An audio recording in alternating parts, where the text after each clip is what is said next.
Il-kwistjoni tal-migrazzjoni, il-politika dwar is-sigurtà tal-Unjoni Ewropea u d-difiża kienu temi diskussi fl-laqgħa li kellu l-Ministru għall-Intern Carmelo Abela u s-Segretarju għall-Istat għad-Difiża Ingliża Michael Fallon.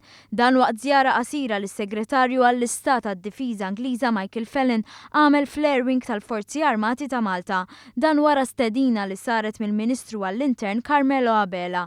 Is-Segretarju tal-Istat għad-Difiża Ingliża Michael Fallon irrimarka l-qbil li jeżisti bejn iż-żewġ pajjiżi, dak li l-isfida tal-migrazzjoni m'għandix tkun trattata biss mill-aspett umanitarju, iżda għandhom ikunu miġġielda traffikanti tal-bnedmin. Hawn semma l-ħidma li qed issir bejn iż-żewġ pajjiżi biex ikunu salvati l-ħajjiet.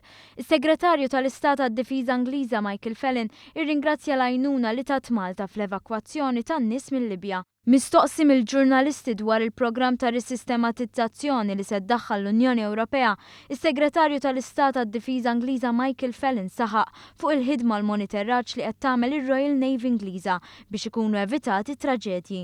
Żied li l-pass li jmissu li tkun stabbilita b'mod ċar il-politika tad-difiża tal-Unjoni Ewropea biex tagħti stabilità lill-Mediterran.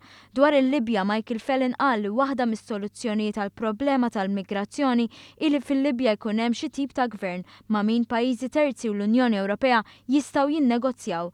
Żied jgħid li l-Unjoni Ewropea ma tistax tagħmel azzjoni fil-Libja mingħajr bażi legali u dan b'referenza r-riżoluzzjoni li qed tkun diskussa fin-Nazzjonijiet Magħquda.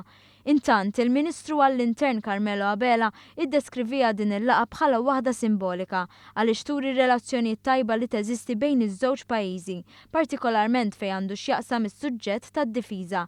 Irrimarka kif terz tal-membri tal-Forzi Armati jieħdu t-taħriġ tagħhom fir-Renju Unit. Hawn semma kif ir-Renju Unit qed toffri r-riżorsi tagħha biex pajjiżna jindirizza l-problema tal-migrazzjoni.